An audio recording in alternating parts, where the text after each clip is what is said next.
Proper है ना आवाज?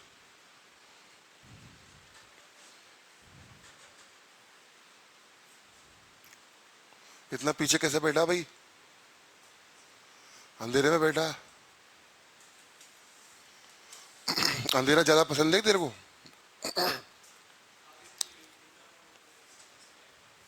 कल क्यों नहीं आया? शुरू करें क्या?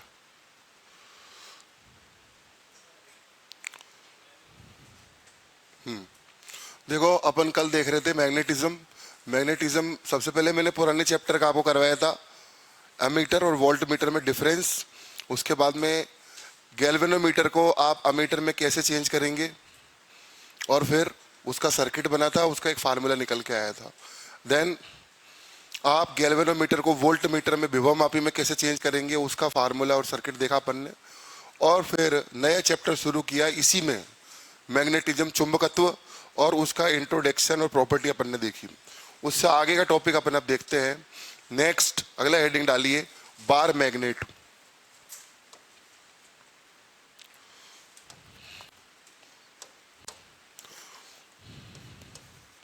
बार मैग्नेट, दंड चुंबक।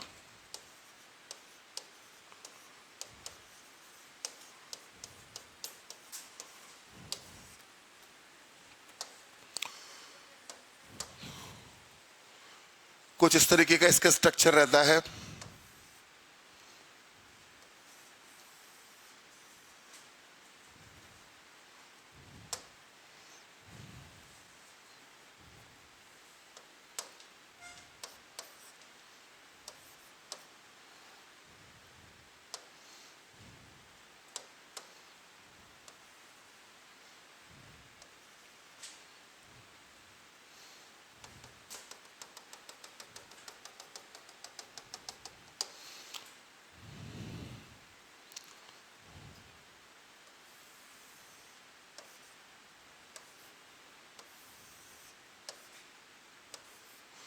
हाँ, इतना फिगर बना लीजिए। इसमें नॉमिनेट मैं करवा दूंगा, अभी आपको क्या नॉमिनेट करना है, क्या लिखना है, और उसके बाद में इसके बारे में थोड़ा लिखिए आप।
जैसा कि आप इस चुंबक में देख पा रहे हैं कि इसके दो सिरे, एक एक्स है एक वाई है, दोनों सिरे, दो एंड्स, और उस सिरों के थोड़ा सा पहले पोल स्थित है।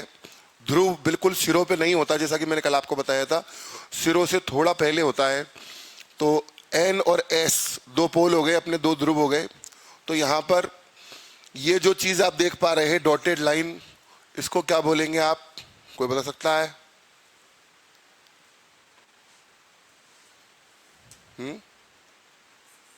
हाँ, मैग्नेटिक एक्सिस है ना। हिंदी में भी मैं सब कुछ बोल देता हूँ, आप चिंता नहीं करें। ये जो लाइन आपको दिखाई दे रही है, इसको कहते हैं मैग्नेटिक एक्सिस। हिंदी वाले मैग्नेटिक एक्सिस को लिखें चुंबकीय अक्ष। चुंबकीय अक्ष, दो पोल के बीच की जो आपको लंबाई दिखाई दे रही है एम से, जिसको मैंने डिनोट किया है, इसको आप लिखिए चुंबकीय लंबाई एम। चुंबकीय लंबाई M.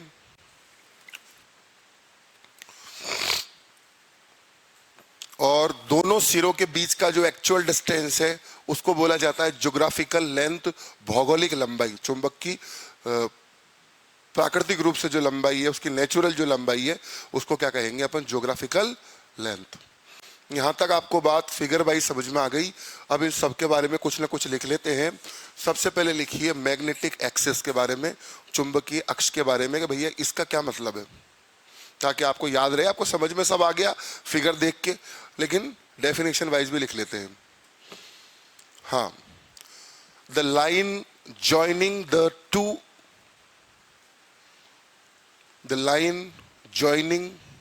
the two poles of a magnet, the line joining the two poles of a magnet is known as magnetic axis. वह रेखा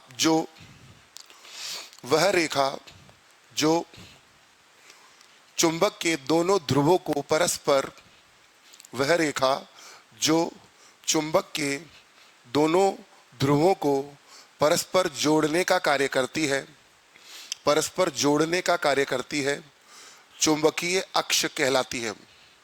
चुंबकीय अक्ष कहलाती है। इसको लिखने के बाद में सेकंड नंबर पर आप लिखें, दूसरी बात लिखो आप, हाँ, magnetic length.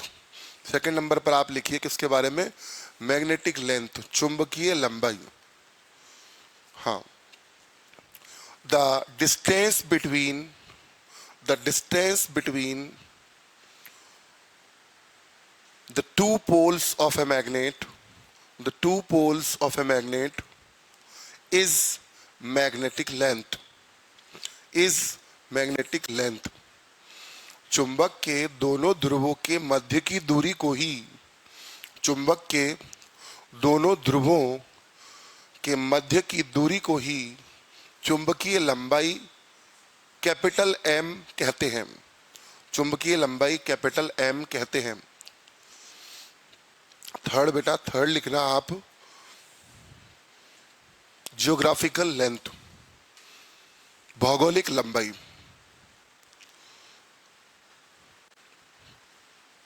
distance between the last two ends of a magnet, distance between the last two ends of a magnet is known as its geographical or actual length.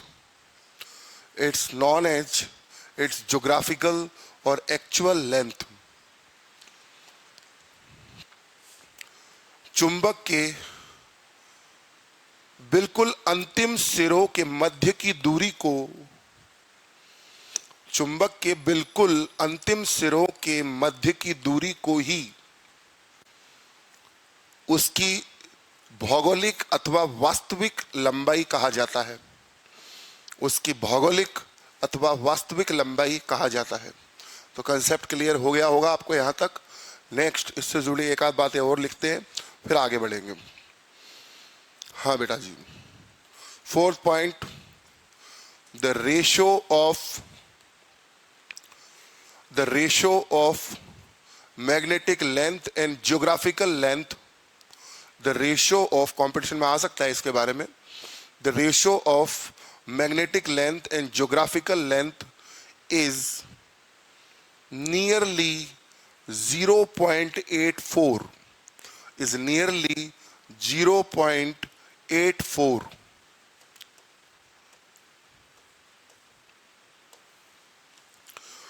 चुंबक की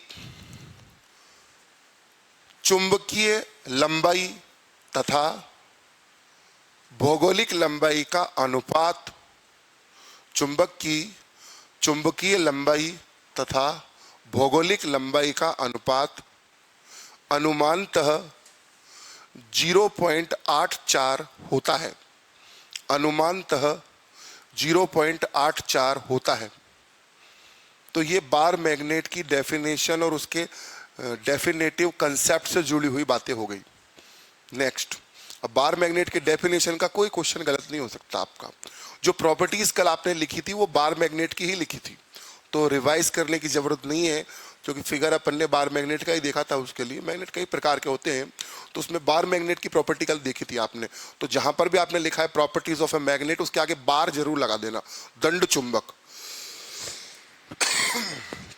हाँ बेटा, अगला टॉपिक लिखिए, magnetic dipole and dipole moment. Magnetic dipole and dipole moment.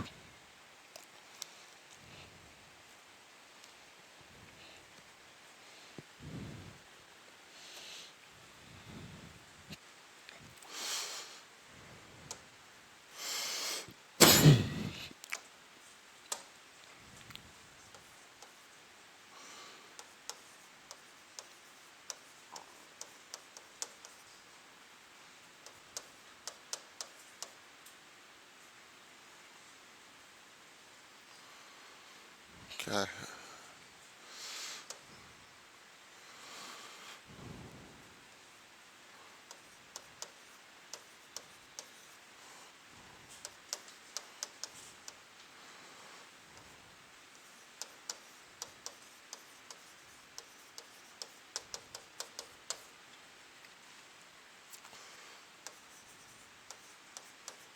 चुंबकीय द्विध्रुव तथा द्विध्रुव आघूर्ण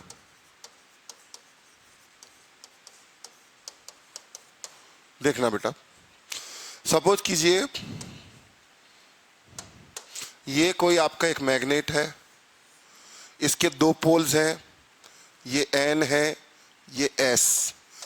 जैसे कि आप इसमें बेटा आपको दो मैग्नेट लेना पड़ेगा बगल बगल में, तो दूसरा भी मैग्नेट अपन ने ले लिया, इसके भी दो पोल्स हो गए, सपोज करो एक N हो गया, एक S हो गया। वहां पर जब चार्ज में आप पढ़ते थे electric dipole and dipole movement, तो वहां पर होता था प्लस Q और माइनस Q, इस तरीके से होता था। मैं कंपेरेटिव तरीके से बता रहा हूं दोनों को, और दोनों के बीच में फिर वो इलेक्ट्रिक डाइपोल मूवमेंट बनता था, और बीच के डिस्टेंस क्या कहलाती थी, 12। सेम टू सेम यहाँ पर दो मैग्नेट है, और सपोज करिए इस एक मैग्नेट की इंटेंसिटी का नाम भी M है, और दूसरे की स्ट्रेंथ का नाम भी क्या है, M, चुंबकीय तीव्रता। वहां पर वो काम कौन कर रहा था, Q। उधर भी वैल्यू सेम थी, दोनों की वैल्यू कितनी थी, Q। यहां पर भी दोनों की मैग्नेटिक स्ट्रेंथ समान रहने वाली है। वहां पर डायरेक्शन अपोजिट करने के लिए चिन्ह लग रहा था प्लस का और माइनस का, यहां पर डायरेक्शन में क्या होता है, उसके पोल अपोजिट हो जाते हैं, इस तरीके से मान लीजिए। समझ रहे हैं मेरी बात को आप, मैं क्या कहना चाहता हूं। और दोनों के बीच में सपोज करो इनके लिए एक पॉइंट ये हो गया जिसकी M हो गई, ये दूसरा पॉइंट हो गया, दोनों की स्ट्रेंथ M और M हो गई, और इनके बीच में जो डिस्टेंस निकल के आ रही है उसका वैल्यू कितना रहता है, 12। कितना रहता है, 12। दोनों तरफ से नापने पर एक तरफ से गए तो L हो गया, और दूसरी तरफ से आए तो L हो गया, और L और L मिलाकर कितना हो गया, 12। अब इसके बारे में क्या है, इसमें जैसे उधर निकाल रहे थे आप, उधर किससे शो कर रहे थे बताओ आप डाइपोल मोमेंट को, हाँ P से। तो P equal to Q dot 2L, इस तरीके से आप उधर लिख रहे थे, है ना। इधर आप क्या लिखेंगे, इधर किससे निकलेगी वैल्यू, M से। M स्मॉल m से आप इसको शो कर रहे हैं, तो M डॉट 2L आपने ऐसा लगाया, दोनों के ऊपर वेक्टर लग रहा है आपका। अगर आप इस वेक्टर को हटाते हैं तो इधर सिंपल M हो जाएगा, इधर M डॉट 2L और डॉट L कैप, इस तरीके से आपका फाइनल फार्मूला निकल के आ जाएगा। इसको स्मॉल बना लेना, sorry, small m magnetic dipole moment को बता रहा है, और वो कैपिटल M मैग्नेटिक स्ट्रेंथ को बता रहा है आपको। सेम उसके हिसाब से ही चल रहा है, उसमें किससे बता रहे थे, P से, इसमें किससे बता रहे हैं, स्मॉल m से। वो इलेक्ट्रिक डाइपोल मूवमेंट था, ये क्या है, मैग्नेटिक डाइपोल मूवमेंट है। वहां पर Q यूज कर रहे थे एज ए चार्ज, यहाँ पर मैग्नेटिक स्ट्रेंथ यूज कर रहे हैं अपन। डिस्टेंस वहां पर भी 12 था, डिस्टेंस यहाँ पर भी 12 है। यहां तक की बात समझ में आ गई क्या आपको? थोड़ा थ्योरी लिख लेना साइड में, फिगर बना लो, फार्मूला लिख लो। इलेक्ट्रिसिटी वाला साइड में नॉलेज के लिए लिखना चाहो तो लिख लो, मेन कंसेप्ट तो यही है आपका। LHS का एम स्मॉल जरूर बनाना।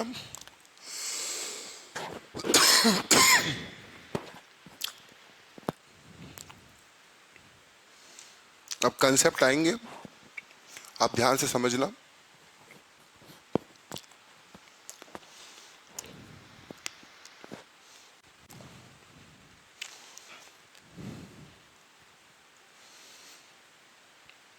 हल्की फुल्की थ्योरी लिख लो। मैग्नेटिक डायपोल की डेफिनेशन लिखवा रहा हूं। चुंबकीय द्विध्रुव किसको कहेंगे आप? विद्युत द्विध्रुव तो क्या था? मैंने इलेक्ट्रोस्टैटिक्स में लिखवाया होगा आपको। जब दो समान परंतु विपरीत आवेशों का निम्नतम दूरी पर जब एक युग्म बनता है तो उसी को अपन क्या कहते हैं? विद्युत द्विध्रुव। When two equal but opposite in nature charges make a pair where two charges separated at a very small distance, then this pair is known as electric dipole. आई बात समझ में? ऐसे ही द्विध्रुव के बारे में अपन लिखने जा रहे हैं, तो लिखिए a pair of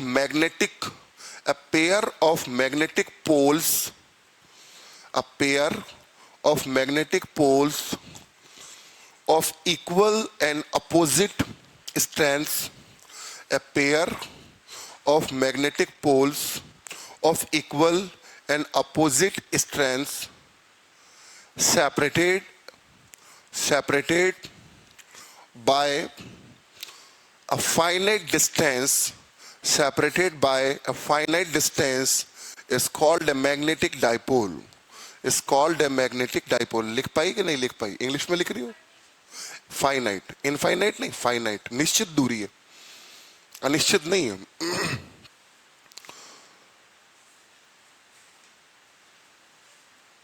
हाँ, जब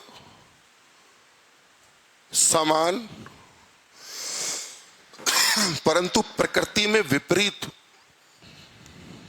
जब समान परंतु प्रकृति में विपरीत चुंबकीय ध्रुवों का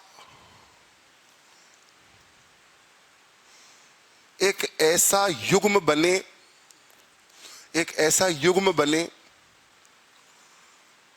जिसमें ये दोनों ध्रुव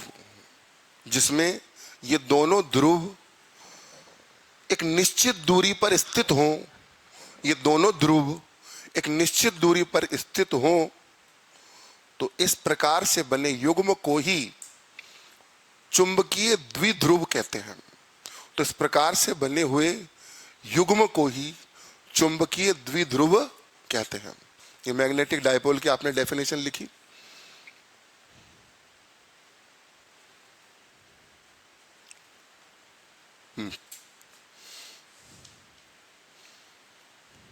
हाँ, अगला लिखो आप मैग्नेटिक डायपोल मूवमेंट।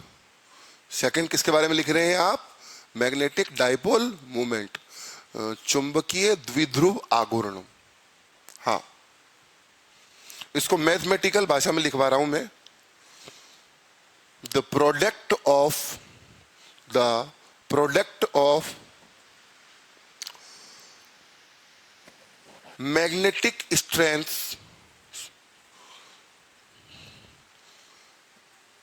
एक्चुअली मुझे ऐसे लिखवाना था, मैग्नीट्यूड ऑफ मैग्नेटिक स्ट्रेंथ। कोई बात नहीं, आप काटो मत। The product of magnetic strength magnitude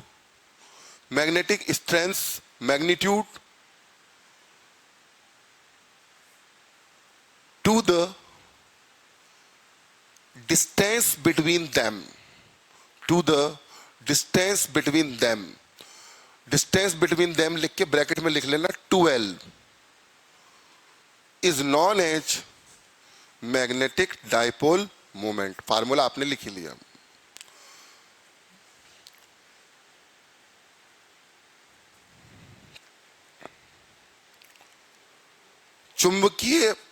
चुंबकीय तीव्रता कैपिटल M तथा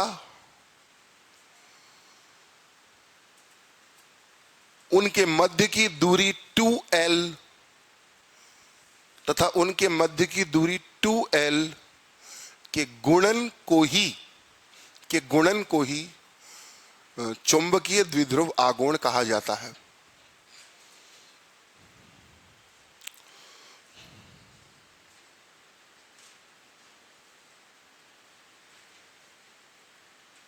last important line, the direction of dipole movement is from south pole to north pole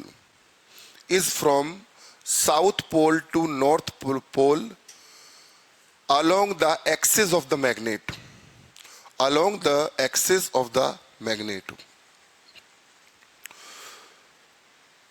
द्विध्रुव आघूर्ण, कौन सा द्विध्रुव आघूर्ण? चुंबकीय।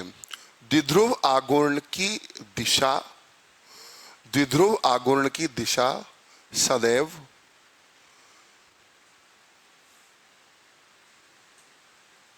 चुंबक के दक्षिणी ध्रुव से उत्तरी ध्रुव की तरफ होती है। चुंबक के दक्षिणी ध्रुव से उत्तरी ध्रुव की तरफ होती है। ब्रैकेट में लिख लेना, चुंबकीय अक्ष के किनारे किनारे, चुंबकीय अक्ष के किनारे किनारे, यानी चुंबकीय अक्ष पर होते हुए। ये आपका दोनों, मतलब ये टॉपिक फिनिश। जो नया टॉपिक लिखवाया था ना मैंने, मैग्नेटिक डायपोल और डायपोल मूवमेंट, इसमें से न्यूमेरिकल आ सकता है छोटा सा, आपको एम पता होगा, एल पता होगा, और आप आराम से डायपोल मूवमेंट निकाल देंगे, सिंपल सा न्यूमेरिकल आएगा। नेक्स्ट, जैसे मैंने आपको बताया प्लस क्यू और माइनस क्यू, इसी प्लस क्यू माइनस क्यू पे आपने डायपोल मूवमेंट भी निकाला था और इसी पे कूलाम्स लॉ भी आपने लगाया था, एज वेल एज वो इलेक्ट्रिसिटी के लिए कूलाम्स लॉ आया था, यहाँ मैग्नेटिक के लिए आने वाला है। तो अगला हेडिंग लिखिए आप, coulombs law in magnetism. Coulombs law in magnetism, चुंबकत्व में कूलाम का नियम।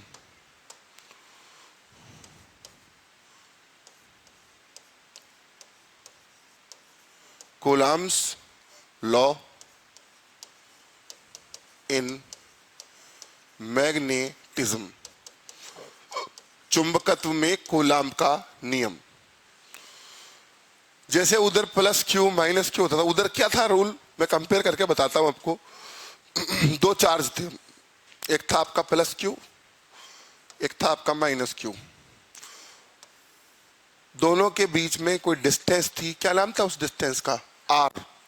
आर से उसको दर्शा रहे थे। सपोज करो इनके बीच में कितनी डिस्टेंस थी? आर।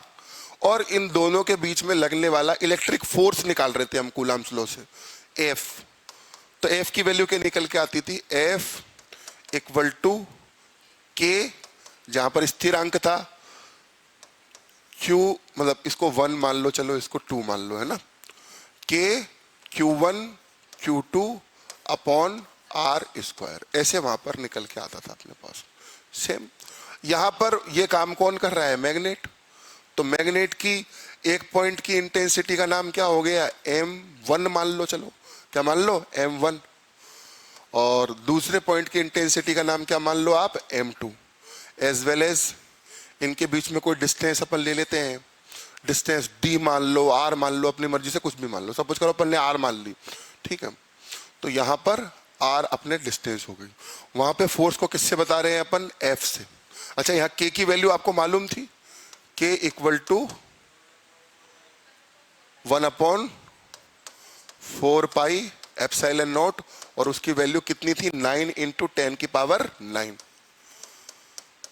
एज वेल एज इधर भी अपन देखेंगे, इधर किससे दर्शाओगे फोर्स को?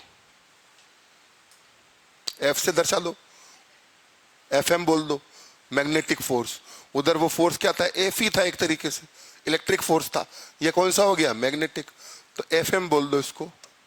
FM इक्वल टू, यहां पर कांस्टेंट बदल जाएगा, ये K उधर एक तरीके से इलेक्ट्रिक परमिटिविटी को बताने का काम कर रहा था कहीं ना कहीं, उसमें एप्सिलॉन नॉट छुपा हुआ था ना। यहां पर ये मैग्नेटिक परमेबिलिटी को बताने का काम करेगा, चुंबकीय पारगम्यता। तो यहां पर स्थिरांक आएगा आपका μ0/4 pi dot M1 M2 upon R square. इस तरीके से आपका फार्मूला ये तैयार हो जाएगा। इसको सॉल्व करोगे आप तो फाइनल वही वैल्यू निकल के आ जाएगी आपकी। इसकी जगह आप सीधा ये भी रख सकते हैं, इसको सोल्व वगैरह करोगे तो वही आ जाएगा 4 पाई इंटू 10 की पावर -7।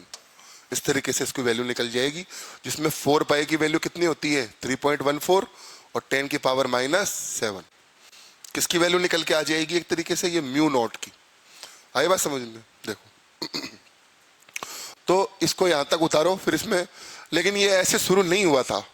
इसमें रिलेशन ये होता है जैसे उधर फोर्स जो है वो चार्ज के मल्टीप्लिकेशन के तो प्रोपोर्शनल होता है और डिस्टेंस के इनवर्सली प्रोपोर्शनल, डिस्टेंस के स्क्वायर के क्या होता है इनवर्सली प्रोपोर्शनल।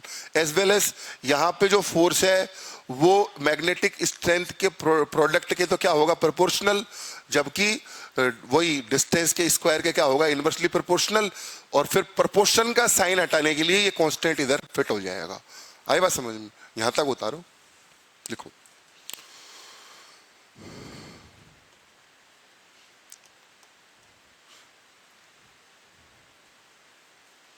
यहां पर भी के ही लग रहा था एक तरीके से, बट के की जगह यहां पर ये वैल्यू आ गई आपके पास में म्यू नॉट अपॉन 4 पाई।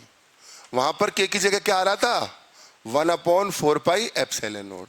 वहां पर एप्सिलॉन नॉट का मतलब क्या था इलेक्ट्रिक परमिटिविटी, जबकि यहां पर म्यू नॉट का मतलब क्या है मैग्नेटिक परमिएबिलिटी, है ना। हिंदी में भी बोल देता हूं, हिंदी वाले परेशान हो सकते हैं, कंप्लेन कर देंगे मेरी बाद में जाके। तो एप्सिलॉन नॉट का मतलब क्या होता है चुंबकीय पारगम्य, एप्सिलॉन नॉट का मतलब क्या होता है विद्युत पारगम्यता बोल लो, ऐसा कुछ शब्द होता है शायद उसके लिए। और उधर क्या होता है मैग्नेटिक परमिएबिलिटी का मतलब चुंबकीय पारगम्यता। समझ रहे हैं बात को? उधर यार परावैद्युतांक ऐसा होता है शायद कुछ ना कुछ, समझ रहे हैं, विद्युत परावैद्युतांक कुछ ऐसे रहता है उसका मतलब, जबकि यहां पर उसको क्या कहते हैं पारगम्यता। ऐसे शुद्ध हिंदी का शब्द मुझे ये समझ में आ रहा है। तो उधर पारगम्यता शब्द जैसा मैंने कभी नहीं देखा, समझ रहे हैं, परावैद्युतांक होता है। क्लियर है? कूलाम महाराज ने क्या किया था एक्सपेरिमेंट, किस नतीजे पर वो पहुंचे थे, चित्र तो मैंने बना ही दिया था। 2 नतीजे निकाल के लाए थे वो। पहला रिलेशन निकाल के लाए थे कि F जो है वो m1 डॉट m2 के प्रोडक्ट के समानुपाती होता है और F जो है वो 1/r² के इनवर्सली प्रोपोर्शनल होता है। इससे वो पहुंचे थे फिर यहां तक साइन वगैरह लगा के, प्रोपोर्शनलिटी का साइन हटा के उन्होंने क्या लगा दिया था फिर म्यू नॉट अपॉन 4 पाई। क्लियर है बेटा? तो थोड़ा कूलाम का नियम लिख लो इस संदर्भ में, लॉ क्या होगा। द फोर्स ऑफ अट्रैक्शन और repulsion, the force of attraction और repulsion between two magnetic poles is directly proportional to the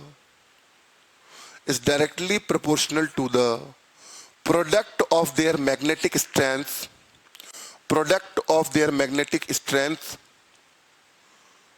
and inversely proportional to their magnetic strength, product of their magnetic strengths and inversely proportional to the square of distance between them, and inversely proportional to the square of distance between them, of distance between them. चुंबकीय बल हेतु coulomb नियमानुसार, चुंबकीय बल हेतु coulomb नियमानुसार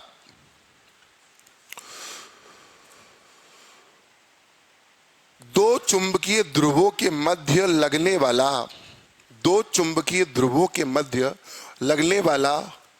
आकर्षण या प्रतिकर्षण बल, दो चुंबकीय ध्रुवों के मध्य लगने वाला आकर्षण या प्रतिकर्षण बल, बल लिख के कोमा लगाना या सेमी कोमा लगाना और फिर लिखना आगे। लगने वाला बल, आकर्षण या प्रतिकर्षण बल, उनकी चुंबकीय तीव्रताओं के गुणनफल के समानुपाती, उनकी चुंबकीय तीव्रताओं के गुणनफल के समानुपाती, उनकी चुंबकीय तीव्रताओं के गुणनफल के समानुपाती तथा उनके मध्य की दूरी के वर्ग के व्युत्क्रमानुपाती होता है, तथा उनके मध्य की दूरी के वर्ग के व्युत्क्रमानुपाती होता है। और ये नियम लिखते ही ये टॉपिक एकदम से क्या हो गया, फिनिश। इस पे आपको डिजिट दे दी जाएगी और आप सवाल तुरंत सॉल्व कर लेना।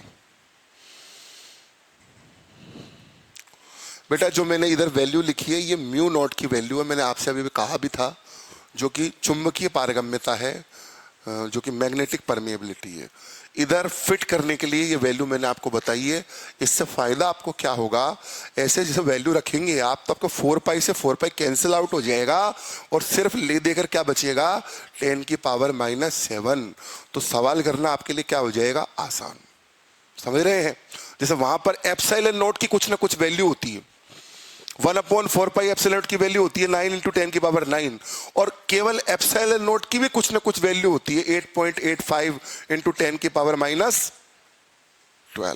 समझ रहे हैं?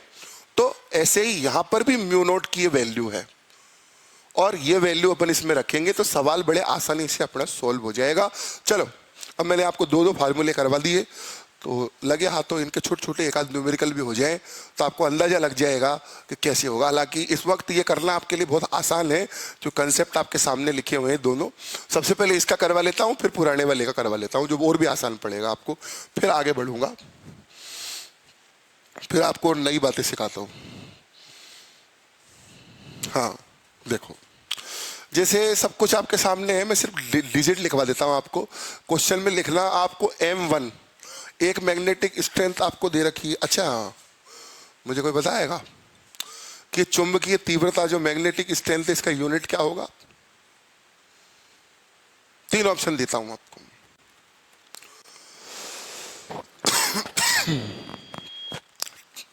Tesla, weber, Henry. सही कह रहा है, क्या होगा? टेस्ला। बिकॉज हेनरी किसका होता है? इंडक्टेंस का, प्रेरकत्व का। और वो क्या बोला था मैंने, एक वेबर, फ्लक्स। समझ रहे? तो ले दे के क्या बचा? टेस्ला। तो अब जो भी मैं डिजिट लिखवाऊं उसके आगे टी लगाना, कैपिटल टी, टेस्ला। TS भी मत लगाना, सिर्फ टी लगाना। लिखो, आपको M1 की वैल्यू दे रखी है जैसे 6 टेस्ला, और M2 की वैल्यू दे रखी है आपको जैसे 10 टेस्ला दे रखी है, 10। और उनके बीच की डिस्टेंस मान लो आपको दे दी उसने 10 मीटर। मजा नहीं आएगा फिर तो।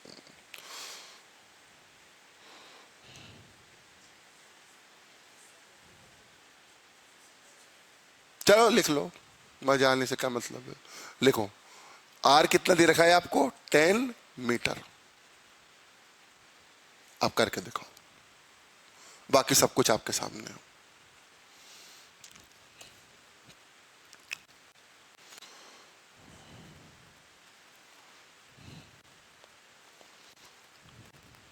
मैंने आते ही सुना, मैडम ने मुझे बताया कि 2-3 बच्चों की फीस जमा हो गई है।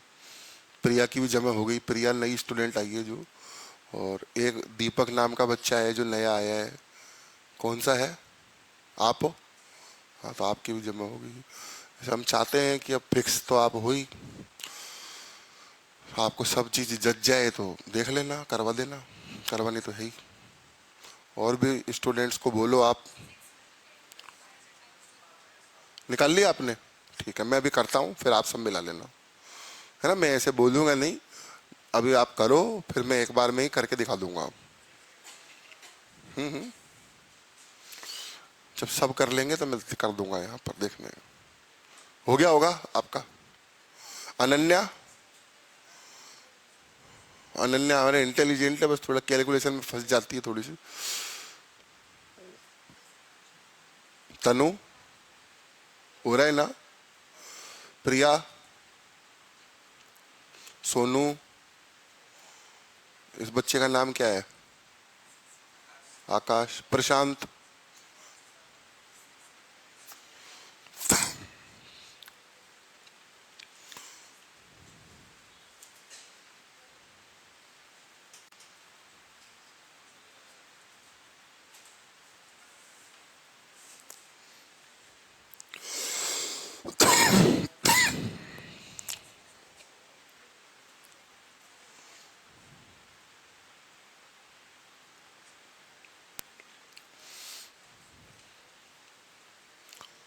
करके देखते हैं। देखो, सीधे वैल्यू पुट करनी है मेरे को।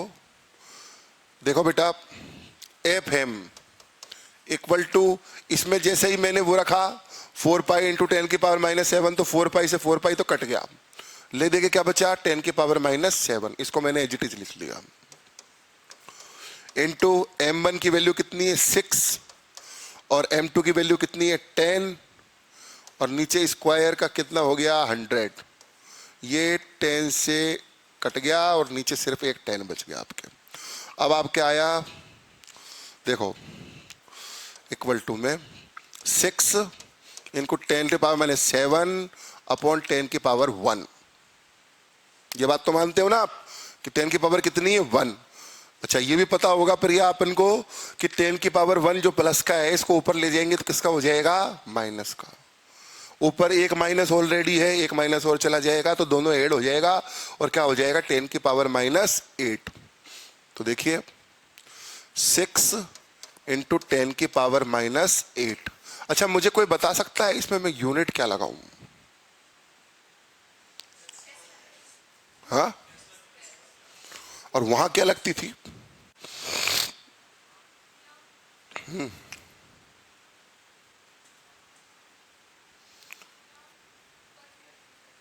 क्या लगती थी उधर? भाई ओम तो रेजिस्टेंस की है, तो फोर्स की यूनिट क्या थी? अच्छा, चार्ज की यूनिट क्या है? कूलाम। तो फोर्स की भी कूलाम थोड़ी होगी, है भाई? देखो, ऊपर तो आ रहा था आपका कूलाम स्क्वायर और नीचे क्या आ रहा था आपका मीटर स्क्वायर। तो कूलाम कूलाम मीटर स्क्वायर, हाँ। फोर्स, फोर्स को किसमें बताते हो? न्यूटन। तो न्यूटन मीटर स्क्वायर, समझ रहे? न्यूटन मीटर स्क्वायर कैसे होगा? फोर्स की यूनिट क्या होती है? न्यूटन। चाहे फोर्स इलेक्ट्रिक निकाल लो, चाहे डायनामिक निकाल लो, चाहे मैग्नेटिक निकाल लो, फोर्स तो या आफ्टरऑल क्या होता है? फोर्स। फोर्स की यूनिट क्या निकल के आएगी? न्यूटन। तो इसकी यूनिट भी क्या लगेगी? न्यूटन। कंफ्यूज होने का जरूरत नहीं है। लेकिन अगर आपको जर्नलाइज यूनिट लिखना है, ओपन करके यूनिट लिखना है, तो आप लगा सकते हैं। वैसे स्टैंडर्ड यूनिट क्या होगा? न्यूटन। लेकिन आप कहते हैं मैं तो ओपन करके लिखूंगा, तो वहां पर भी क्या हो रहा था? Coulomb square upon metre square. ऐसे इधर क्या हो सकता है बता सकते हैं आप मेरे को? Tesla square upon metre square. वहां पर चार्ज का यूनिट क्या था? कूलाम। तो किसका स्क्वायर हो रहा था? कूलाम का। और डिस्टेंस का था आपको पता ही है। यहां पर वो काम कौन कर रहा है? मैग्नेटिक स्ट्रेंथ, और उसकी यूनिट क्या है? टेस्ला। तो tesla square upon metre square. ये जर्नलाइज यूनिट हो गया, ये विस्तृत मात्रक हो गया, जबकि स्टैंडर्ड हो गया न्यूटन। क्लियर यहां तक सबको? एक उसका भी लिख लो छोटा सा। आपको वहां पर एम दे रखा है 0.10 टेस्ला। 0 पॉइंट, उसका मतलब डाइपोल मोमेंट का। इसका क्यों करवाऊंगा अभी, इसका तो बाद में करवाऊंगा लास्ट में। 0.10 टेस्ला, ये तो किसका दे दिया उसने? एम का वैल्यू। और डिस्टेंस जो है उसने एल आपको दे दिया उसने 5 मीटर। एल कितना दे दिया? 5 मीटर। तो आप मेरे को स्मॉल एम निकाल के बताओ। 0.10 इंटू 10, हाँ हाँ 0.10 इंटू 10। क्या मैंने क्या लिखा है उधर? मैंने 12 लिखा। मैंने क्या लिखा? एल। अगर मैं लेंथ केवल बोलता हूँ, डिस्टेंस बिटवीन देम ऐसे बोलता, तो आप उसको कंबाइनली 12 मान लेती, लेकिन मैंने स्पेशली एल लिखा है ना, तो फिर 5 इंटू 2 कितना हो जाएगा? 10। अगर अलग से एल मेंशन कर दे तो डबल करने हैं, लेकिन अगर सिर्फ कहे कि डिस्टेंस बिटवीन देम तो नहीं करना, तो सिर्फ वही रखना है अपन को, उसको ब्रेक नहीं करना अपन को। बात समझ में आ गई? लेकिन स्पेशली कह दे कि भाई एल इतना है, तो फिर तो 12 निकालना पड़ेगा अपन को, बिकॉज 12 होता है ना उनके बीच के डिस्टेंस। तो 5 इंटू 2 कितना हो गया? 10, और 10 इंटू 0.10 तो 100 तो नहीं आ सकता।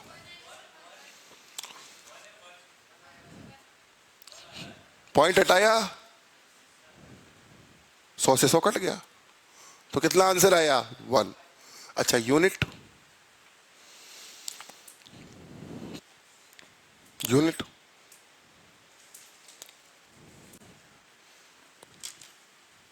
सोचो।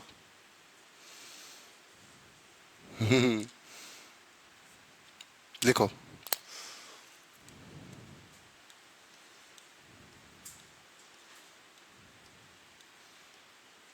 SI unit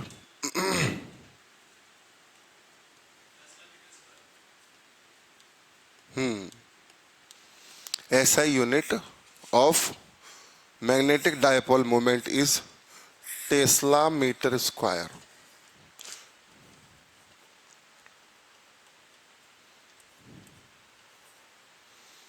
Clear?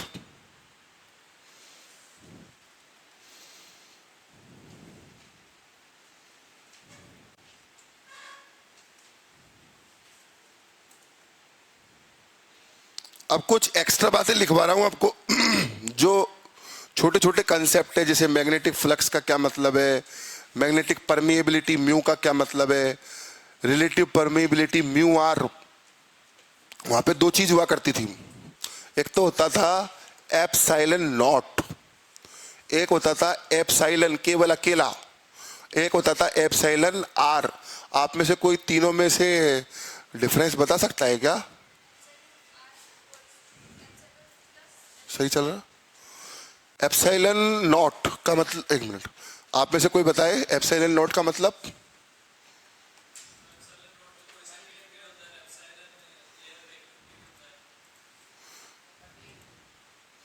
बेटा परमिटिविटी तो है ही, सबकी है वो, तो परावैद्युतांक तो सबका ही है, लेकिन नॉट आने से क्या मतलब है, नहीं आने से क्या मतलब है, और आर आने से क्या मतलब है, ये बताना है मेरे को।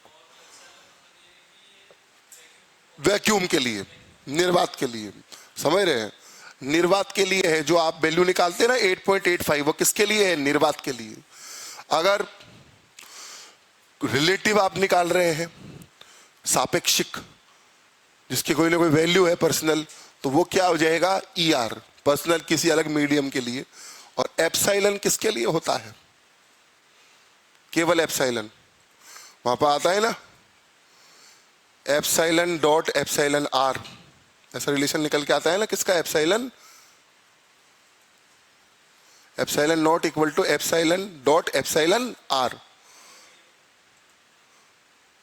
Other medium, any other medium, और आर का मतलब रिलेटिविटी, उनके बीच में सापेक्षिकता। ऐसे ही हम म्यू आर आएगा, सापेक्षिक पारगम्यता, रिलेटिव मैग्नेटिक परमिएबिलिटी, सब कुछ लिखवा रहा हूं। और यही सब चीजें हैं। तो सबसे पहला हेडिंग डालो मैग्नेटिक इंटेंसिटी और मैग्नेटाइज